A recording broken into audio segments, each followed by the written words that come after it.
दिवस है।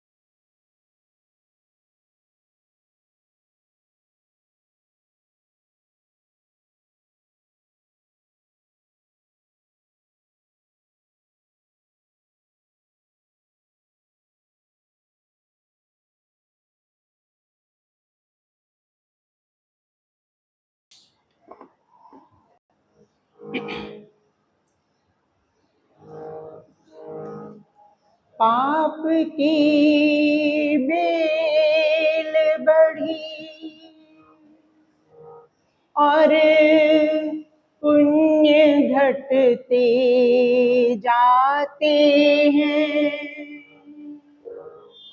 इसीलिए तो ये शोक और संताप बढ़ते जाते हैं। अच्छे पौधे तो पनपते हैं पानी देने से प्रीतम, ये झाड़ और झंकार तो अपने आप बढ़ते जाते हैं। आदरणीय पंडित जी, माता जी और सम्मान के योग्य बहनों, भाइयों और प्यारे प्यारे बच्चों, मेरी सभी को यथा योग्य नमस्ते। अभी अभी मैंने 3-4 लाइनें बोली और उसमें आया था कि अच्छे पौधे तो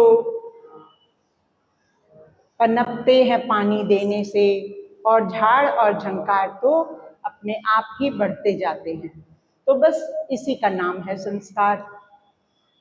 हम कुछ अच्छा सीखने की कोशिश करते रहेंगे, संस्कारित होते रहेंगे तो अच्छे पौधे बनेंगे, और नहीं तो झाड़ और झंकार तो बन ही रहे हैं सब बस। और हाँ, हमारे एक भजनीक भाई ने तो यहाँ तक हमें छूट दे दी है कि देखो, हमारा यानी मनुष्य का काम है तो बहुत ऊंचा, बहुत ऊंचा उठना है, हमें उठना चाहिए मनुष्य मात्र को, सबको। लेकिन फिर भी अगर हम ऊंचा ना उठ सकें तो कम से कम इतना तो अवश्य करें। आइए देखें भजनीक क्या कह रहे हैं।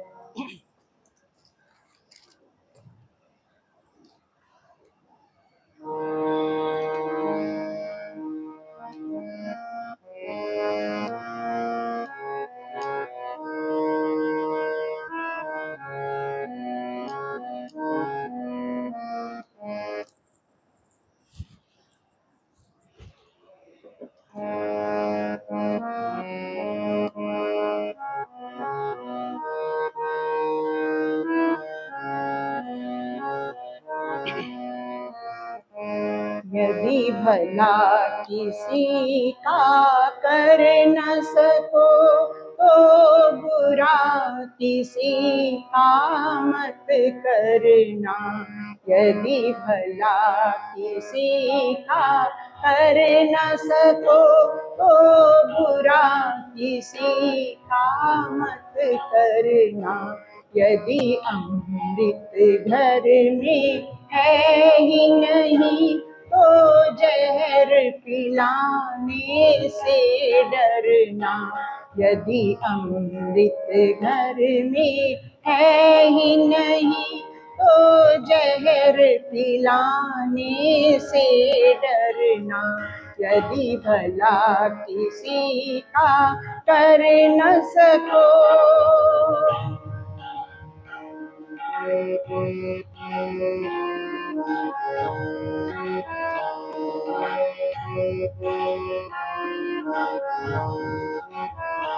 मानव बन कर जग में आया, पशु बन कर पथ पर मत चलना। मानव बन कर जग में आया, पशु बन कर पथ पर मत चलना।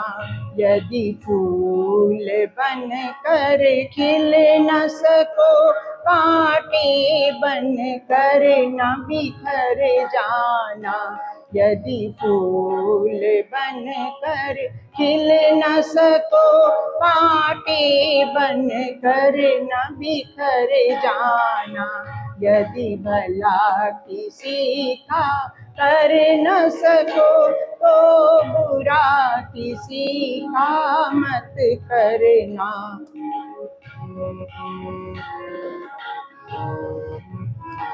यदि दीपक बन कर जल न सको, तो अंधकार भी मत करना। यदि दीपक बन कर जल न सको, तो अंधकार भी मत करना। यदि ब्रह्म मुनि ज्ञानी बन न सको, तो कम से कम इंसान बनना।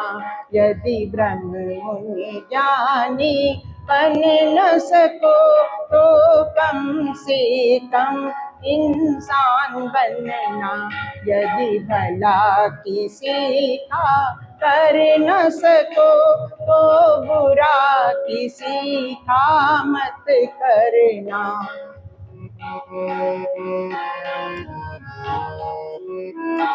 तुम कभी नहीं हैवान बनो, और कभी नहीं शैतान बनना। तुम कभी नहीं हैवान बनो, और कभी नहीं शैतान बनना। यदि सदाचार अपना न सको, तो पापों में पग मत धरना। यदि सदाचार अपना न सको, तो पापों में पग मत धरना। यदि भला किसी का कर न सको, तो बुरा किसी का मत करना। यदि भला किसी का कर न सको।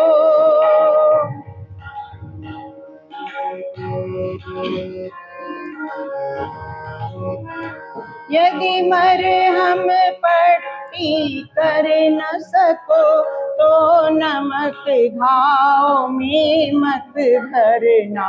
यदि मरहम पट्टी कर न सको, तो नमक घाव में मत भरना। यदि घर न किसी का बांध सको, तो झोपड़ियाँ न जला देना। यदि घर न किसी का बांध सको, तो झोपड़ियाँ न जला देना। यदि भला किसी का कर न सको, तो बुरा किसी का मत करना। यदि अमृत घर में है ही नहीं, तो जहर पिलाने से डरना। यदि भला किसी का कर न सको, तो बुरा किसी का मत करना। तो बुरा किसी का मत करना। तो बुरा किसी का मत करना। और हमें इतना सा भी अच्छा बनने के लिए, हम ज़्यादा अच्छे नहीं बने, लेकिन इतना अच्छा बनने के लिए भी हमें वैदिक सत्संगों में यानी आर्य समाज में आना पड़ेगा, और थोड़ा थोड़ा अच्छी पुस्तकों का स्वाध्याय रोज करना पड़ेगा। हमारे पास लाइब्रेरी में एक एक 2-2 रुपए से लेकर 10-10 रुपए तक के एकदम पतले पतले ट्रैक्स आए हुए हैं। बहुत सारे विषयों पर उनमें 4-4 5-5 पन्नों में सिर्फ लिखा हुआ है। एक एक विषय के बारे में बहुत अच्छी तरह लिखा हुआ है समझाकर। वो ट्रैक्स आप लोग ले सकते हैं। बाकी हमने बच्चों के लिए कॉमिक्स मंगवा रखी है बहुत सारे विषयों पर। भगवान को क्यों माने, चंद्रशेखर आजाद, झांसी की रानी, वीर सावरकर, बहुत सारे छोटे छोटे बच्चों की कॉमिक्स मंगवा रखी हैं। ये सब आप लोग अवश्य लेकर जाएं और अपने खुद पढ़ें, सबको पढ़ाएं, बच्चों को दें और वैवाहिक वर्षगांठ और जन्मदिन पर ये उपहार दें। ये अविस्मरणीय उपहार होगा, सबको बहुत अच्छा लगेगा और हमारा देश और समाज आगे बढ़ेगा। इन्हीं शब्दों के साथ मैं समाप्त करती हूँ। धन्यवाद। हमारी भी दूसरी बहन प्रियंका जी को बोलूँगी, आप मंच पर आएं।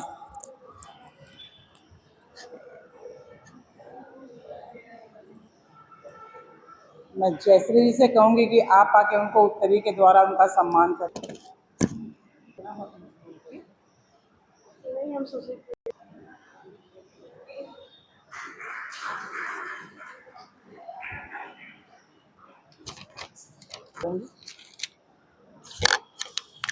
अग्निमीडे पुरोहितं यज्ञस्य देवमृत्युजं होतारं रत्नधातनम्।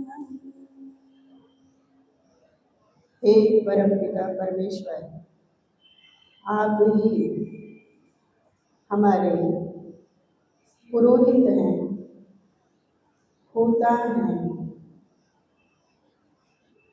हमारे यज्ञ के करने कराने वाले हैं, जीवन को बनाने वाले हैं, आगे ले चलने वाले हैं, रत्नों के धारण करने वाले हैं। आप ही स्तुति करने योग्य हैं, अतः आपको नमन और अभिनंदन बारंबार करती हूँ। इस पवित्र मंच पर उपस्थित पूजनीय आचार्य जी, आर्य स्त्री समाज के सम्मानीय वंदनीय पदाधिकारीगण, मैं माताएं एवं बहनें, वंदनीय मातृशक्ति, आर्य श्रेष्ठ पुरुषों, कल संस्कार का 11वां क्रम वेदारंभ संस्कार चल रहा था, जिसको ज्ञान से हम जानते हैं कि यहाँ से हमारा ज्ञान बढ़ना, ये संस्कार प्रारंभ होता है। जानकारी बढ़े, विद्या प्राप्त हो। हम जानते हैं कि ज्ञान के बिना यह मनुष्य जीवन बिना अस्तित्व का है, कुछ भी नहीं है। और जहाँ वेद ना है वहीं वेदना है। यदि हम वेद के स्वाध्याय को, ज्ञान को प्राप्त करते हैं तो जीवन आनंद भरा और सरल मार्ग वाला हो जाता है। लेकिन फिर भी हमारे जीवन में भटकाव रहता है, मन में संकल्प और विकल्प चलते रहते हैं। कौन सा मार्ग चुने, कौन से मार्ग पर चले, हमेशा ये मन में उथल पुथल मची रहती है। तो श्रेष्ठ लोगों के लिए श्रेय पद, जो श्रेय पथ है वो ज़्यादा ही अच्छा है, श्रेष्ठ है। आइए एक छोटा सा भजन है, इन्हीं पंक्तियों को थोड़ा कहता हुआ सुनेंगे।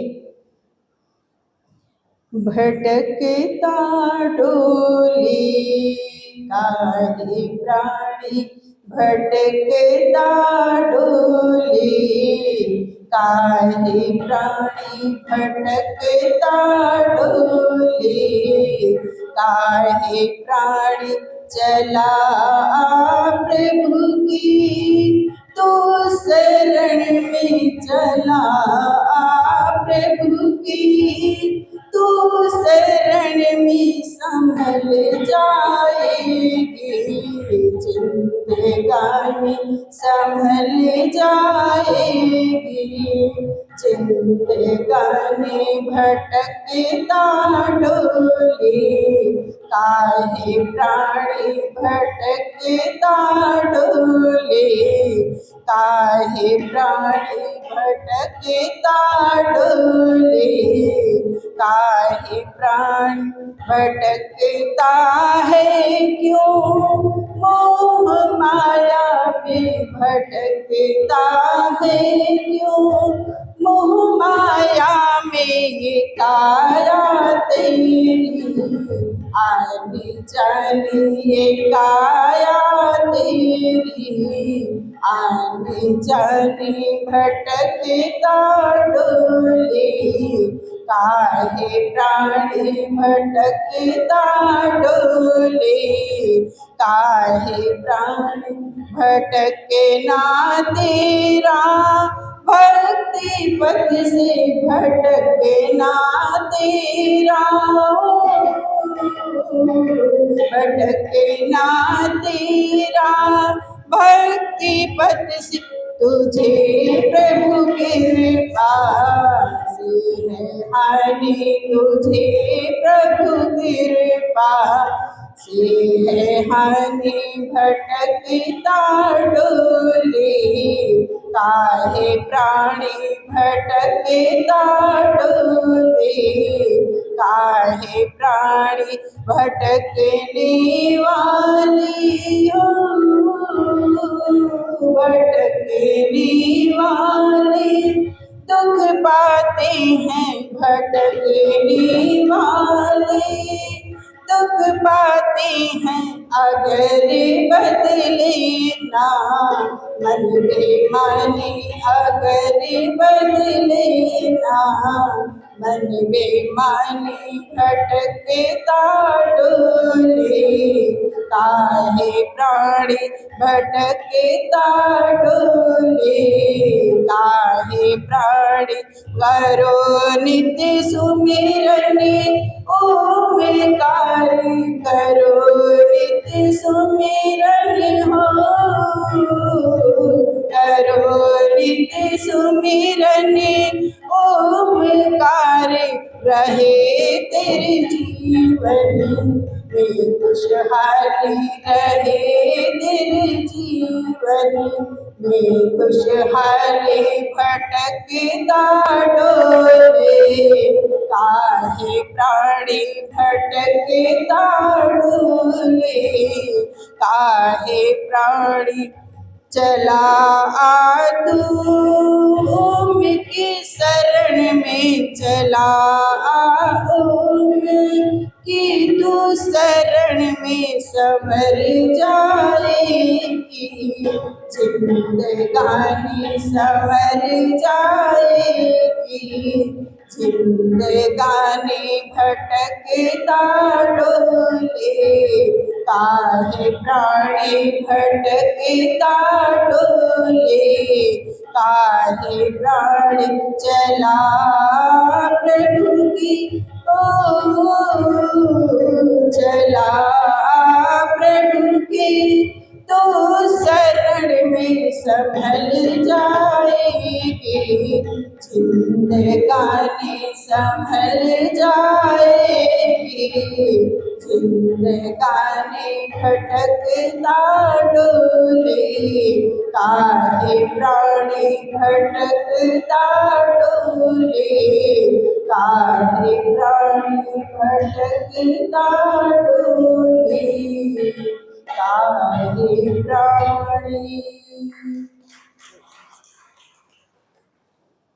निवेदन करूंगी कि वे अपना पद ग्रहण करें और मैं हमारी पूर्व प्रधाना सुशीला दम्मानी आंटी जी से निवेदन करूंगी मंच पर आए।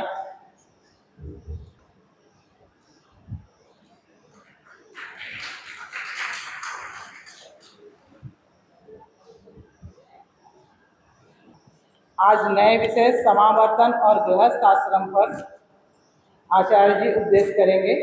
आचार्य जी बहुत ही सरल और उदाहरण के साथ समझाते हैं, जो कि बहुत ही अच्छे से समझ आता है। निवेदन करूंगी आचार्य जी, पुनः नमन करते हुए आप अपनी वाणी को शुरू करें।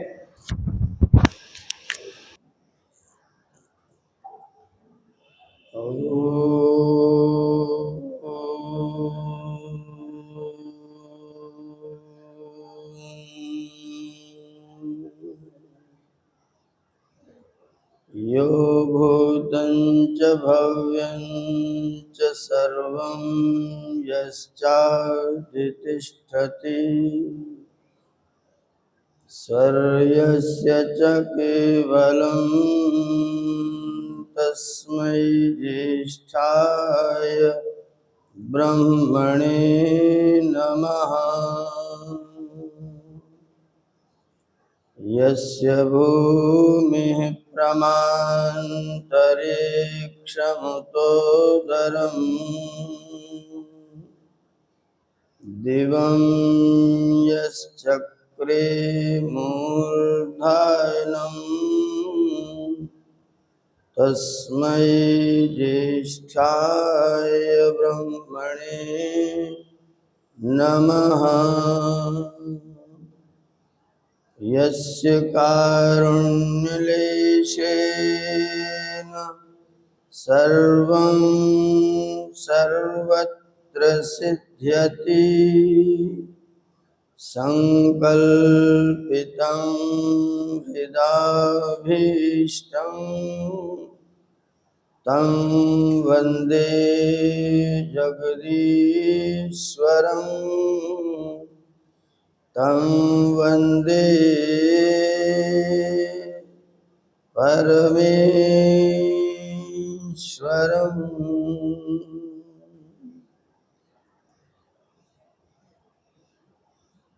आर्य महिला समाज की माननीय अधिकारी मंडल, आर्य समाज के धर्माचार्य मेरे प्रिय अनुज श्रीमान योगेश राज उपाध्याय जी,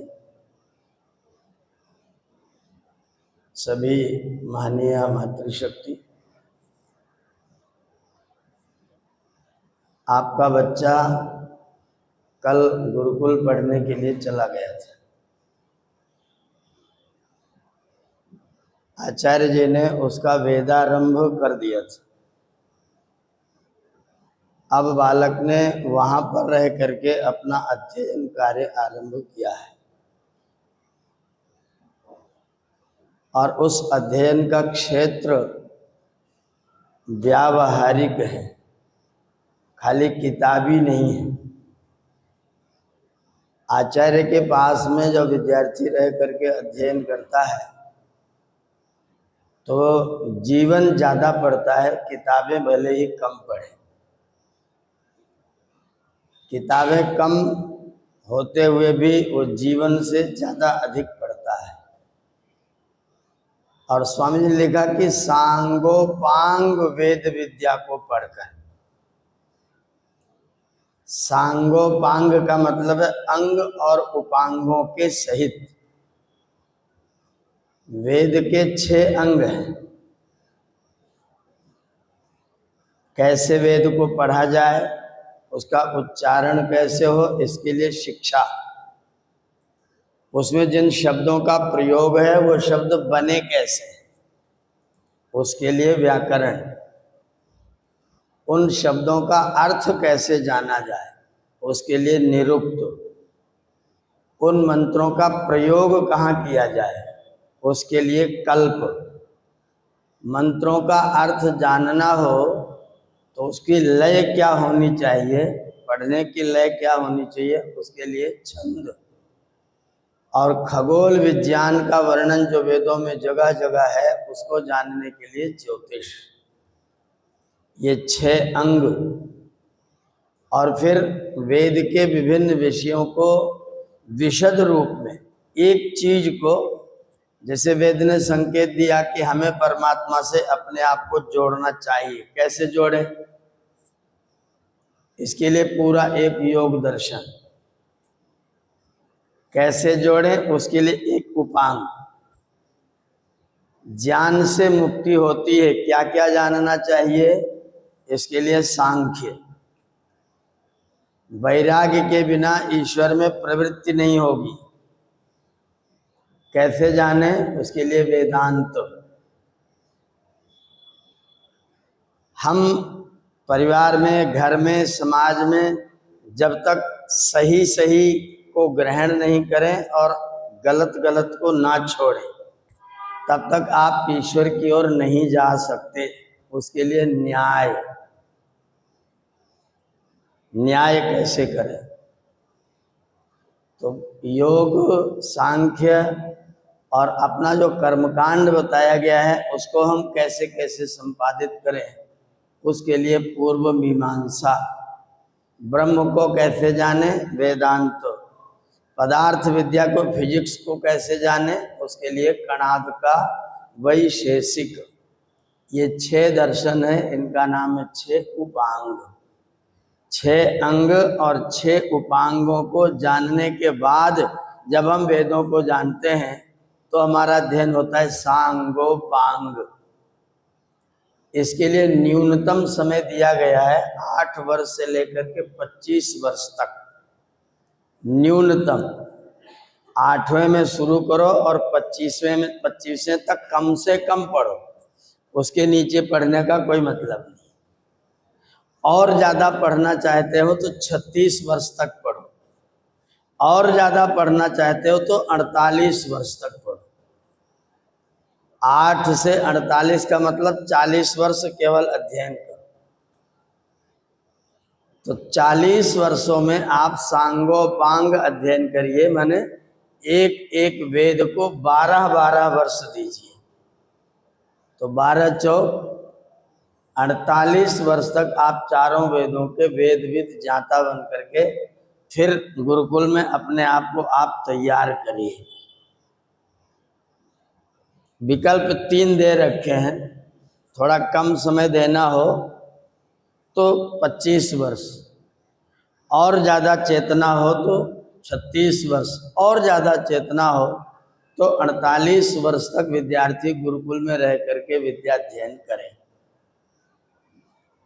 गुरुकुल की शिक्षा की व्यवस्था बहुत ही विचित्र। एक विद्यार्थी था रोहित, धन्वंतरी के आश्रम में पढ़ता था। 48 साल का हो गया। गुरुजी ने ना तो परीक्षा ली ना तो स्नातक बनाया। एक दिन गुरुजी के पास पहुंचा, उसने कहा गुरुजी अब तो मेरी परीक्षा ले लेते और मुझे भी उपाधि प्रदान कर देते। ठीक है, परीक्षा दे दो। गुरुजी ने कहा परीक्षा दे दो। बोले गुरुजी प्रश्न पत्र बना दीजिए, हम एकदम तैयार हैं। तो गुरुजी ने कहा 1 प्रश्न है और 1 साल का समय है। सवाल 1 और समय 1 साल। सवाल क्या है? पूरे संसार के किसी भी कोने में जाओ, कोई ऐसा पदार्थ लेकर के आओ जिसका चिकित्सा में कोई प्रयोग ना होता हो, तो हम तुमको वैद्य की डिग्री दे देंगे। 4 साथी थे पढ़ने वाले, चारों अलग अलग दिशा में चल पड़े। कोई 2 महीने में लौट आया, कोई 4 महीने में लौट आया, कोई 6 महीने में लौट आया। रोहित नहीं लौटा। रोहित ने अपने 11 महीने व्यतीत किए। दक्षिण से उत्तर, पूरब से पश्चिम को दौड़ा। जब 11 महीना हो गया तो ये गुरुकुल की ओर को चल पड़ा। बड़ा निराश था कि मैं फेल हो गया। गुरुजी ने क्या कहा था? ऐसी चीज ढूंढ के लाना है जिसका चिकित्सा में प्रयोग ना होता हो, और मैं पक्का फेल होऊंगा। बाकी लोग सब पहुंच गए होंगे लेकर के, मेरा फेल होना पक्का है। रोहित बैठा था गांव के बाहर, चिंता कर रहा था। पीपल के पेड़ के नीचे चबूतरे पर एक सज्जन आए तो उसके तेजस्वी रूप को, 48 वर्ष का अखंड ब्रह्मचारी को देख करके उनके मन में प्रश्न जगा कि तुम यहाँ क्यों बैठे और चिंतित क्यों हो? तो उसने कहा कि मैं एक परीक्षा दे रहा था, मैं बहुत बड़ा वैद्य हूँ, तुम्हारे गांव का कोई रोगी बताओ। जिसको कोई ठीक न कर पाता हो, मैं उसे ठीक कर दूंगा। वो व्यक्ति हाथ पकड़ा वैद्य जी का और लेकर के गया। गांव के जमींदार की पत्नी 16 साल से बिस्तर से नहीं उठी थी, करवट भी अपने आप नहीं बदल पाती थी, पूरा सीधी काष्ठ की तरह से लेटी रहती थी। उन्होंने कहा अगर इसकी दवा कर दो तो। वैद्य जी ने कहा घी ढूंढ के लाओ, मैं दवा करता हूँ। गाय का घी ढूंढा गया 9 साल पुराना। उस गाय के घी में वैद्य जी ने कोई दवा डाली और बोले इसको पिला दो। वो घी उस महिला ने पिया तो नाक से, मुख से, सब तरफ से उसका वमन हुआ। उस वमन को वैद्य जी ने अपने कमंडल में भरना शुरू किया। तो जमींदार ने कहा ये क्या कर रहे हो? बोले चुप रहो, मेरा पास होने का नंबर आने वाला है, अब मैं पक्का पास होऊंगा। और वो कमंडल में वो वमन उसने उठा करके कमंडल में भर लिया। भर के लेके गुरु जी के पास सीधा गया। गुरु जी ने कहा कि इसका बताओ कहाँ प्रयोग करोगे, मैं ढूंढ के लाया। वैद्य जी ने कहा कि ये क्या है, ये तो बताओ क्या चीज है। सारी घटना इसने सुना दी रोहित ने। वैद्य जी ने कमंडल अपने हाथ में लिया और बोले चलो मेरे साथ। उसको लेके गांव में गए तो एक बैल खूंटे पर खड़ा होकर ऐसे झूम रहा था। वैद्य जी ने कहा इसको, इस बैल को पिला दो। उसने वो वमन को बैल को पिला दिया। अब बैल बिल्कुल सीधा खड़ा हो गया। रोहित ने कहा ये क्या? बोले अब ये जिंदगी में कभी भी झूमेगा नहीं। रोहित लेट गया, पैर पर सिर रख करके बोला मैं फेल हो गया, मैं कुछ नहीं ला पाया। मैं ऐसी कोई चीज ढूंढ के नहीं ला पाया जिसका चिकित्सा, इससे ज्यादा भयंकर चीज कहां से ढूंढ के लाऊं? ऐसी खतरनाक चीज मिले कि आपने उसे भी फेल कर दी, तो मैं तो फेल हूं। गुरुजी ने उसको उठा के गले से लगाया, बोले नहीं बेटा तू ही पास है, बाकी लोग 6 महीने परीक्षा दे के फेल हो गए, तू बिल्कुल पास है। तो ये गुरुकुल की पढ़ाई है। प्रश्न 1 और टाइम। आजकल की पढ़ाई में क्या होता है, प्रश्न 10 और टाइम 3 घंटा, और प्रश्न बहुविकल्पी टिक मार का, जिसमें बहुत सारा तो काम चल जाता है। उसमें काम चलने का कोई चांस नहीं। एक ही प्रश्न और पूरा साल मेहनत करनी है, परीक्षा दे दो। तो ये पढ़ाई पढ़ करके जब विद्यार्थी, गुरु को ये लग गया कि विद्यार्थी ऐसा तैयार हो गया कि जीवन का कोई भी क्षेत्र उस विद्यार्थी को फेल नहीं किया जा सकता है, तब उसका नाम हो गया स्नातक। स्नातक माने नहाया हुआ, पढ़ा हुआ नहीं। स्नातक शब्द का अर्थ है नहाया हुआ। किसमें नहाया हुआ? ज्ञान में, विद्या में नहाया हुआ। और वह स्नातक भी 3 प्रकार का, 3 प्रकार के स्नातक हैं। पहला स्नातक व्रत स्नातक, दूसरा स्नातक विद्या स्नातक, और तीसरा स्नातक विद्याव्रत स्नातक। पहला व्रत स्नातक। व्रत स्नातक का मतलब उसने व्रत का पालन तो किया, ब्रह्मचर्य व्रत से रहा, लेकिन विद्या कम पड़ गया। गुरु जी की सेवा किया, खूब व्रत का पालन किया, ब्रह्मचारी रहा, विद्या कम हुई, वो व्रत स्नातक है। एक व्यक्ति ने व्रत का पालन कम किया, गुरु जी की सेवा कम किया, लेकिन किताब दिन भर लिए बैठा रहा और किताबें जो पाई सब रट करके इकट्ठा कर दिया, सब याद कर डाला, उसका नाम क्या हुआ? विद्या स्नातक। और एक स्नातक ऐसे हुआ जिन्होंने विद्या भी खूब प्राप्त की और व्रत भी खूब किया, वो महर्षि दयानंद सरस्वती जी जैसा महाराज जी जैसा कौन है वो विद्या व्रत स्नातक। व्रत स्नातक, विद्या स्नातक और विद्या व्रत स्नातक। तो इसमें सर्वश्रेष्ठ स्नातक हुआ जिसने विद्या भी प्राप्त किया और व्रत का भी पालन किया। इसकी गाड़ी बिल्कुल, दोनों पहिए बिल्कुल ठीक ठीक है। अगर केवल विद्या स्नातक है, व्रत में कमजोर है, तो विद्या का पूरा प्रयोग नहीं कर पाएगा। केवल व्रत स्नातक है, विद्या नहीं है, तो भी समाज को पूरी सेवा नहीं दे पाएगा। और विद्या भी है और व्रत भी है, शरीर भी समर्थ है, आत्मा भी बलवान है, तो फिर ये व्यक्ति समाज को, ऋषि ने लिखा ना, संसार का उपकार करना इस समाज का मुख्य उद्देश्य है, अर्थात शारीरिक और आत्मिक। तो आत्मिक विद्या स्नातक, शारीरिक व्रत स्नातक, और जब ये दोनों मिल जाएंगे तो फिर समाज की सेवा ये ज़्यादा ठीक ढंग से करेगा। परिवार की सेवा करेगा, समाज की सेवा करेगा, राष्ट्र की सेवा करेगा, यह व्यक्ति एक सफल व्यक्ति होगा। तो विद्याव्रत स्नातक बन करके विद्यार्थी जब तैयार हो गया तो फिर माता पिता ने कहा, गुरुजी अब हमारा लौटा दो, जो आपने हमारा लिया था, पहले हमने आपको दिया था, अब हमारा समावर्तन कर दो। सम माने बढ़िया बना के, आवर्तन माने लौटा देना। मैंने आपको अपने धरोहर सौंपी थी, आपने उसको बना दिया है, अब इसका समावर्तन कर दीजिए। सम्यक आवर्तनम, भली भांति अच्छा बना बनाया लौटा देना। मैंने आपको लकड़ी दिया था, आपने इसका सोफा बना दिया, अब मुझे दे दीजिए। मैंने आपको प्लास्टिक के दाने दिए थे, आपने इसकी कुर्सी बना दी, अब हमें दे दीजिए। आपने आम खट्टा खट्टा दिया था, हमने उसको पक्का पक्का दे दिया, अब आप वापस कर दीजिए। गुरुजी ने कह दिया, ठीक है भाई, अगर तुम्हारा बन गया है तो समावर्तन कर। तो चाहे तो गुरुजी के घर में और चाहे अपने घर में, दोनों स्थानों पर समावर्तन। माता पिता ने बच्चे को दिया तो उपनयन और वेदारंभ, और वापस गुरुजी ने लौटाया तो समावर्तन। इसमें समय कितना भी लगा हो, 12 वर्ष 13 वर्ष लगा हो, या फिर 36 तक पढ़ा हो, या फिर 48 तक पढ़ा हो, जैसे इसने तैयारी की हो, उसको अच्छा बना करके वापस कर देने का संस्कार का नाम क्या है?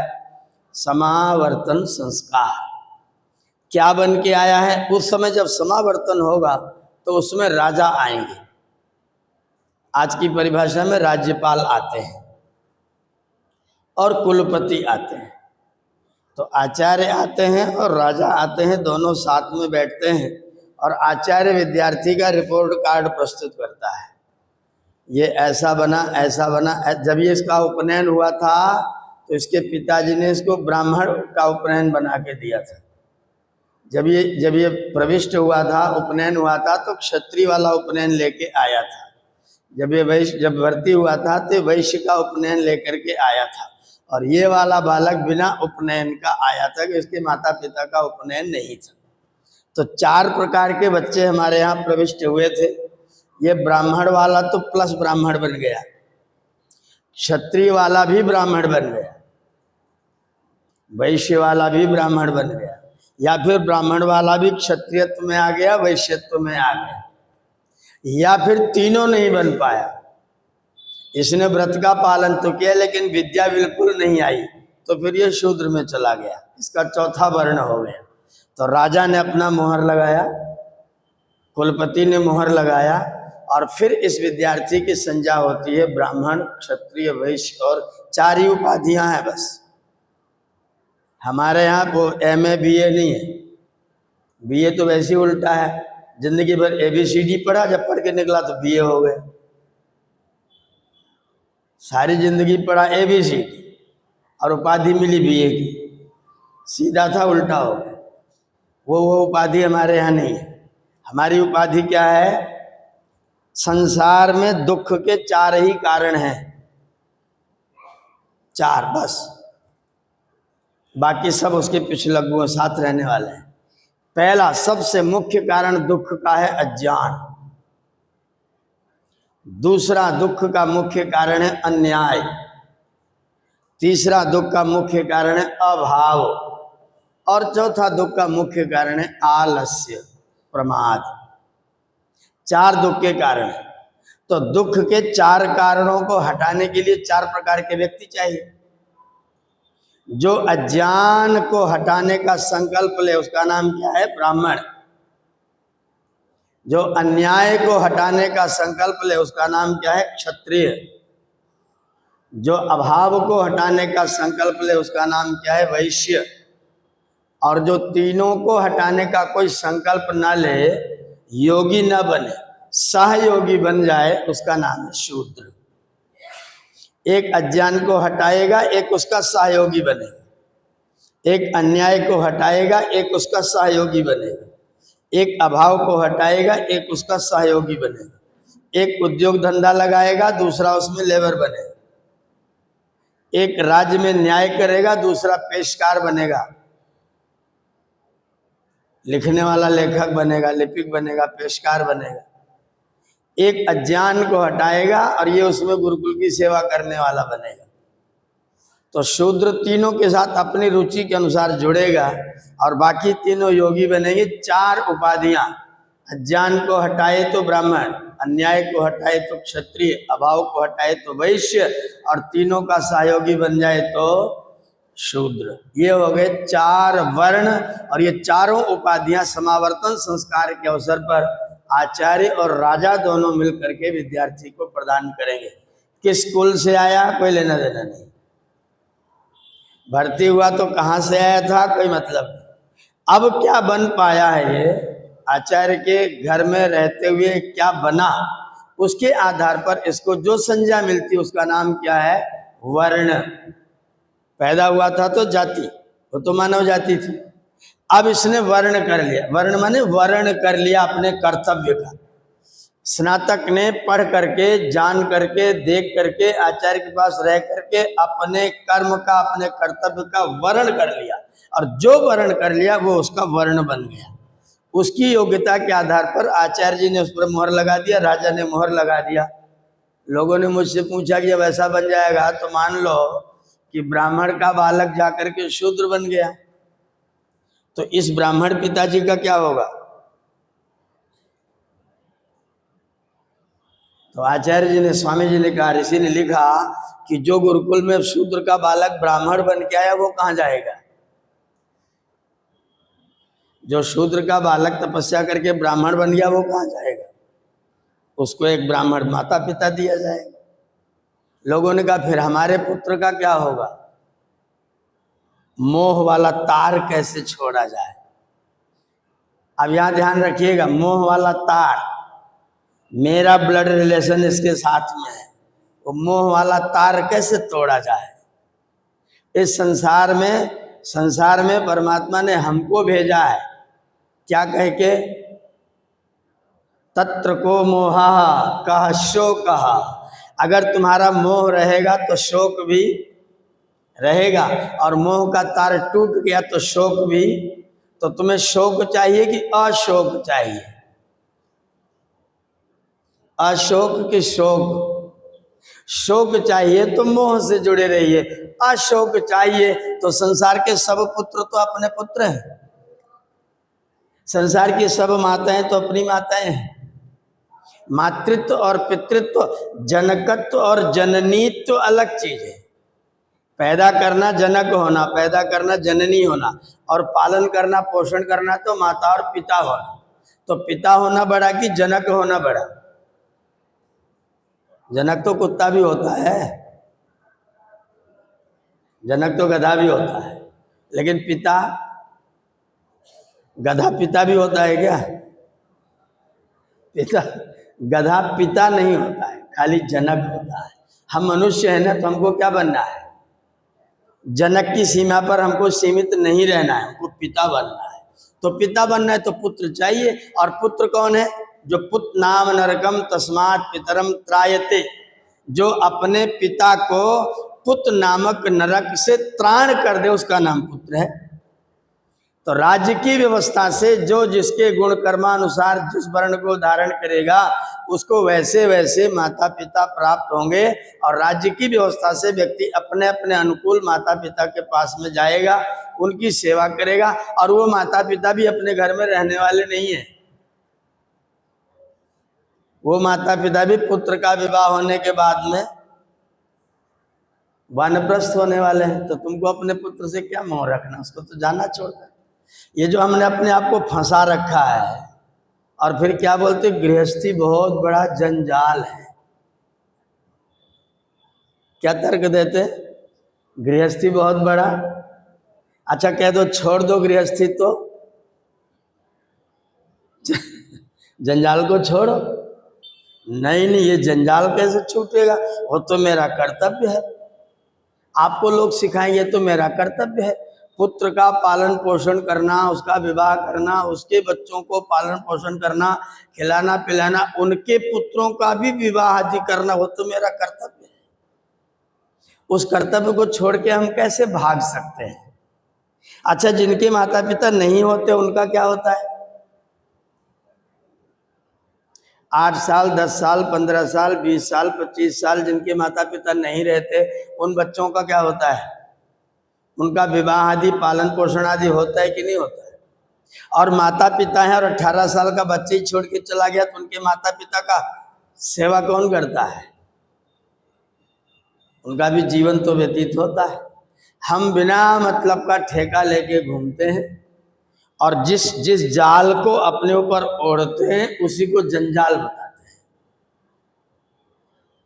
अगर संस्कारों के अनुसार जीवन की पद्धति को बनाया जाए तो गृहस्थ जंजाल है। अगर जंजाल है तो फिर गृहस्थ में प्रवेश करने के लिए समावर्तन के बाद मत जाइए। समावर्तन के बाद में सीधा भगवा में जाइए, सीधा सन्यास में जाइए। ये भी विकल्प उपलब्ध है। ऐसा भी विकल्प है, आप समावर्तन मत करिए, परिवर्तन कर लीजिए।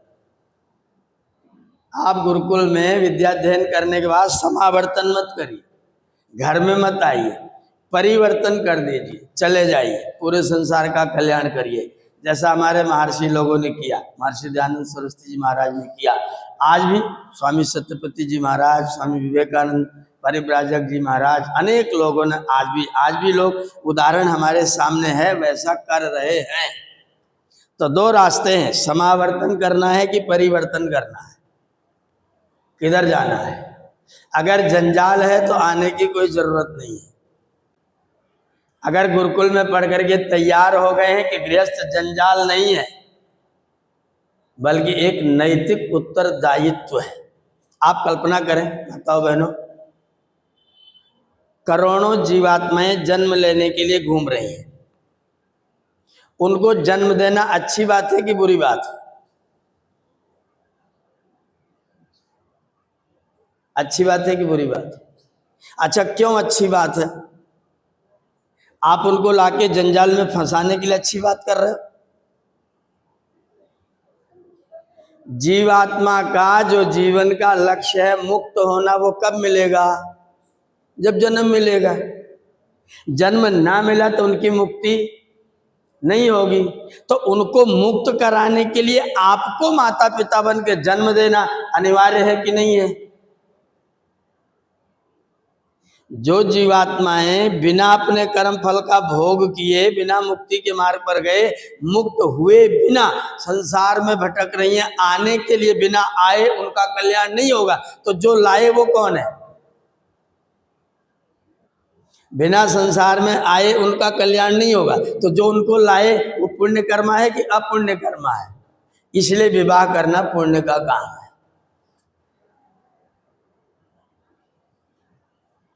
इसलिए विवाह करना पुण्य का काम है। और जो ये समझते गृहस्थ एक जंजाल है, इसका मतलब वो सब के सब मोह से ग्रस्त है। गृहस्थ किसी भी कोने से जंजाल नहीं है। जंजाल आपने अपनी बुद्धि से उसको बनाया हुआ है। आप ठेकेदार बन गए हैं इसलिए रो रहे हैं। ठेकेदारी बंद कर दीजिए। दुनिया का ठेकेदार कौन है? भटकता डोले काहे प्राणी।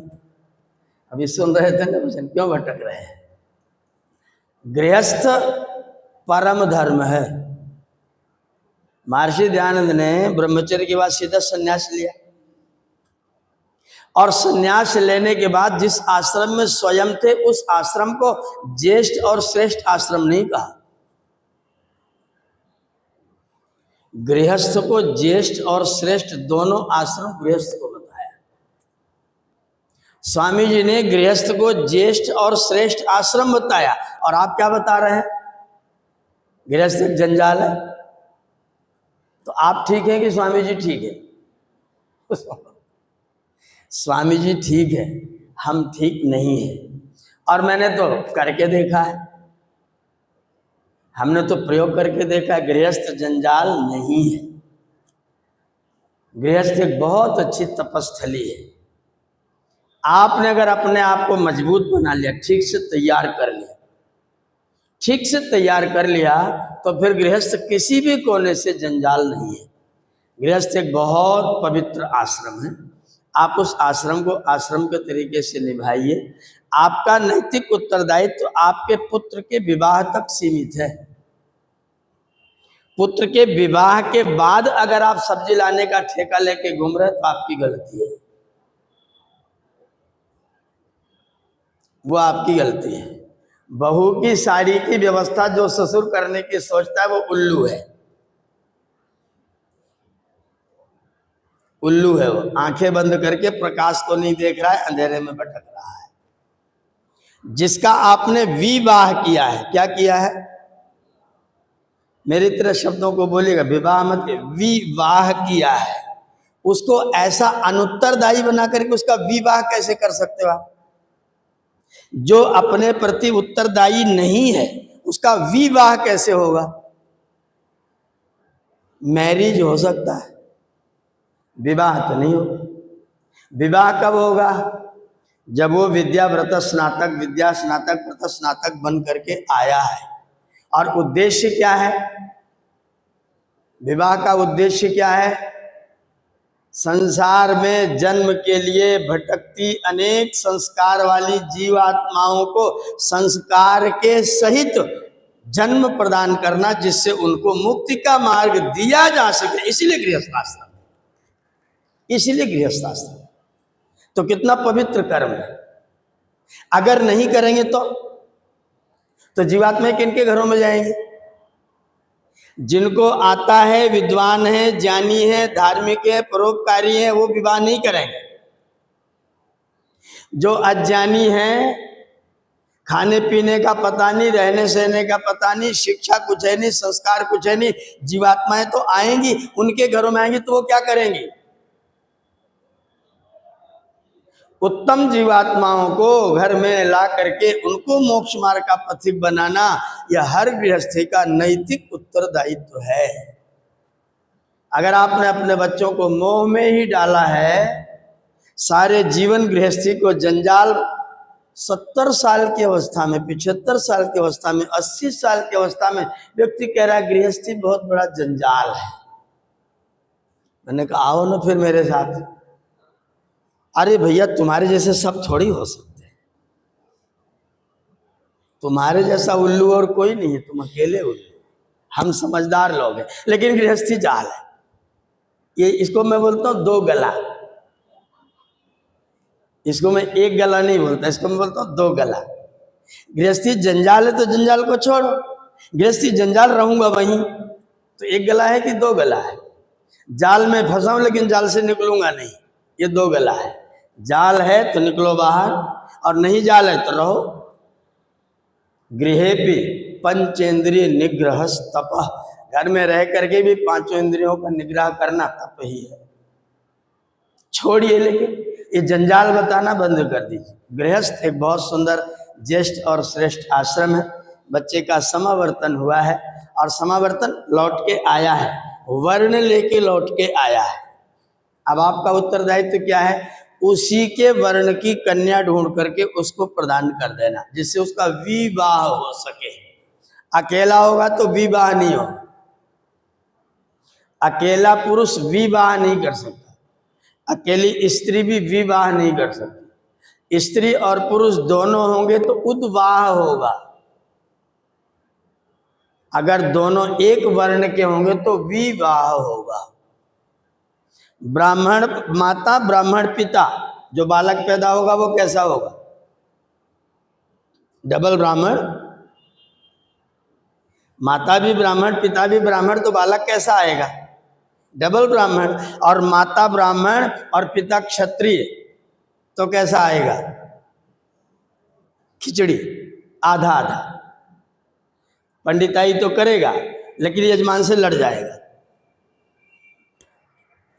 दक्षिणा के लिए झगड़ा कर ले,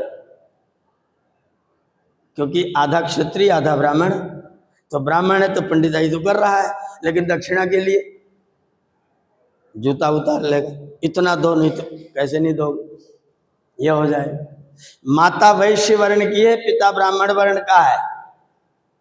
बच्चा आएगा तो कैसा होगा? पिता के कारण से पंडिताई करेगा, लेकिन बिना दक्षिणा तय किए आपके यहाँ नहीं आएगा। पहले दक्षिणा तय करेगा, क्योंकि वैसे व्यापार करना उसका धर्म है, उसने माता से सीख रखा है। ये जो इसका नाम है वर्ण संकर। ये जो आज हमारे समाज में हो रहा है ना, ये वर्ण संकरता है। क्षत्रिय के घर में ब्राह्मण आ गया, क्योंकि माता अलग वृत्ति वाली, पिता अलग वृत्ति, दोनों का वर्ण एक नहीं है। दोनों एक वर्ण के होंगे तो वो वर्ण डबल होगा, और दोनों अलग अलग वर्ण के होंगे तो वर्ण संकर होगा। पंडित जी दक्षिणा तय करके आए तो जान लेना ये या तो माता है या तो पिता है, दूसरे वर्ण के हैं। और पंडित जी झगड़ा कर लें, गुस्से में आ जाए, जान लेना इनका वर्ण दूसरा है। कल वो संतोष जी पूछ रही थी तुमको गुस्सा क्यों नहीं आता है? मुझे नहीं आता है क्योंकि हम ब्राह्मण वर्णी है। ब्राह्मण को गुस्सा नहीं आता है। आता है तो मन्यु आता है, मन्यु आएगा। अन्याय को बर्दाश्त नहीं करेंगे, गलती को बर्दाश्त नहीं करेंगे, और गलती बर्दाश्त नहीं करेंगे तो आपसे झगड़ा नहीं करेंगे, आपकी उपेक्षा करके अलग हो जाए। अपना ब्लड प्रेशर, आपका ब्लड प्रेशर खराब नहीं करेंगे। मैं जब किसी से गुस्सा करता हूं तो उससे अपना संबंध विच्छेद कर देता हूं। नमस्ते, धन्यवाद, बात खत्म। कोई कलह नहीं, कोई झगड़ा नहीं, कोई डांट डपट नहीं। तू मैं होने के बाद मैं बहुत व्यथित हो जाता हूँ, हलचल हो जाती, क्षोभ होता है शरीर के अंदर। कोई तू मैं नहीं। आपके साथ मेरा रिश्ता ठीक नहीं निभेगा, इसलिए धन्यवाद, बात खत्म। क्रोधी होने का मतलब, इसका मतलब कहीं ना कहीं से क्षत्रियत्व है, कहीं कहीं से वर्ण संकरता है। तो ये जो हमारा कर्तव्य क्या है, अपने वर्ण के बच्चे को वर्ण की बच्ची के साथ वृत्तियां दोनों की एक हो, ऐसे दो लोगों को आपस में मिलवा दीजिए। और आप परीक्षा कर लीजिए, ऐसे दो लोग मिल जाएंगे तो वृद्धि होगी। वो बच्चे अलग गुण के होंगे, आचार्य हैं, उपदेशक हैं, आर्य समाज के प्रचारक हैं, पत्नी का वर्ण वैश्य का है। एक भी बच्चा गुरुकुल में पढ़ने नहीं जाएगा। कहाँ जाएगा? जहाँ ज्यादा धन कमाने की व्यवस्था रहती वो पढ़ेगा, डॉक्टरी करने की कोशिश करेगा, इंजीनियरिंग करने की कोशिश, गुरुकुल में नहीं जाएगा।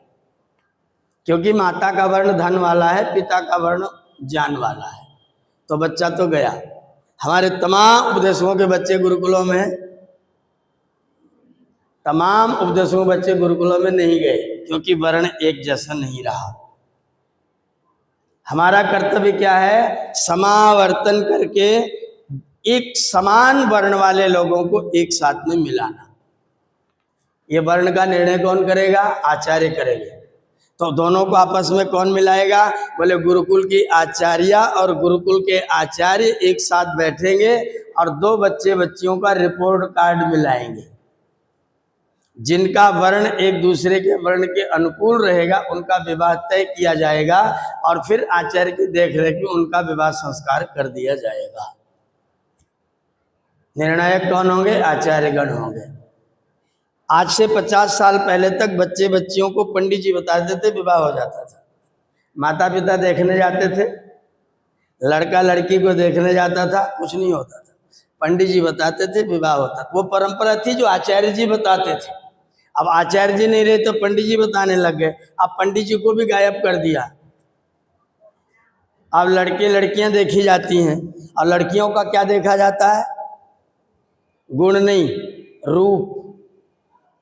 गुण नहीं देखा जाता, रूप देखा जाता है। और रूप के बाद दूसरी चीज देखी जाती, तो खर्चा वर्चा क्या करोगे? पहला रूप, दूसरा पिताजी क्या काम करते हैं, लड़का क्या काम करता है, कुछ साइड से भी इनकम होता है कि नहीं होता है, कुछ ज्यादा कमाने वाला लड़का है कि नहीं लड़का है। धन और रूप, और दोनों चीजें स्थिर हैं कि अस्थिर हैं। तो स्थिर देखा जाए कि अस्थिर देखा जाए। मिलाना क्या चीज? जो स्थिर है, गुण स्थिर है और रूप, सौंदर्य यह अस्थिर है। धन भी स्थिर नहीं है। धन अगर धर्म के साथ है तो रुकेगा, नहीं तो अन्यायो